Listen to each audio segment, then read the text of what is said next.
Ano ba talaga ang ginagawa sa seminaryo? Puro lang ba dasal? Hindi ba boring? These are some of the questions people usually ask about the seminary formation. Today, I want to answer them. Syempre, honestly.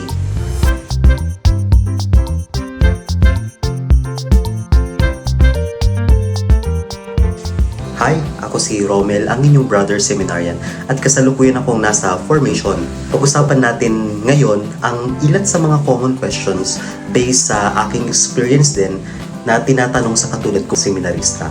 Hindi ito kwento ng pagiging iperpekto, kundi ng pagiging totoo sa buhay sa loob ng seminaryo. So ginawa ko ito para sa mga nagnanais pumasok sa seminaryo o sadyang curious lang, nagtataka lang kung anong meron sa loob ng seminaryo. Ano ba ang buhay na nasa loob ng seminaryo? Bago natin isa-isahin ang mga tanong na ito at sagutin syempre, pa-like and subscribe na rin dito sa ating YouTube channel. Tara, simulan na natin. Pinaglilinis din ba ang mga seminarista? Ito yung isa sa mga pinaka-common na tanong sa amin. At ang sagot, syempre, sa formation, hindi lang isip ang hinuhubog at espiritu, pati ang puso at mga kamay. Sa paglilinis, natututunan ng isang seminarista ang tinatawag natin na humility and service. Pantay-pantay, lahat kami naglilinis. Walang title, walang special. So additionals din, no? Naglalaba rin kami ng mga sarili naming damit. This is also our way of training ourselves and at the same time training sa amin for our future ministries. Dapat marunong ding maglaba ng sariling damit. Dito, nare-realize namin na ang paglilingkod ay nagsisimula sa maliit na bagay, katulad ng paglilinis. Wala bang problema sa pagdarasal ng isang seminarista? Ang totoo, hindi. May mga araw na tahimik, may mga araw na distracted. But formation teaches us to stay kahit walang nararamdaman. Dahil ang panalangin ay hindi tungkol sa feelings, kundi sa connection sa Diyos and at the same time, faithfulness. Hindi ko pwedeng itanggi sa inyo na ang isang seminarista katulad ko ay may times na dry ang prayer.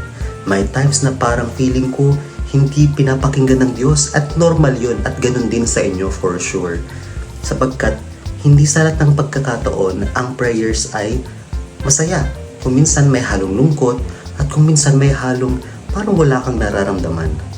Totoo, may times na dry ang prayers ng isang seminarista at hindi lang seminarista at kahit ordinaryong tao. Dry man, pero dito mas pumapasok ang Diyos at nauhubog ang isang seminarista. At sa dryness ng prayers, dito mas naipaparamdam ng Diyos ang kanyang katapatan. Sapagkat paulit-ulit ding nagiging tapat ang Diyos sa atin kahit kung minsan paulit-ulit din natin siyang sinasaktan. Hindi ba nakakasawa ang paulit-ulit na buhay sa seminaryo? Minsan, paulit-ulit ang schedule, pare-pareho ang araw, pero dito kami hinuhubog. Paulit-ulit man, pero hindi rin ito nangangahulugan na paulit-ulit lahat ng ginagawa namin. Sadyang may schedule lamang kaming sinusunod or tinatawag natin na structure. Formation is not about being perfect. It is about choosing to be faithful every day. Maraming tanong tungkol sa formation. Hindi lahat madaling sagutin. Pero ito ang totoo. Formation is a journey of ordinary days offered faithfully. Ilan lang yan sa mga common questions na tinatanong sa aming mga seminarista. Ikaw, curious ka rin ba? If may gusto ka rin itanong, ilagay lang yan sa ating comment section and sa next na upload natin, pag-uusapan natin yan. Kung gusto mong makasabay sa journey na ito, welcome ka rito. See you sa susunod na mga videos. God bless.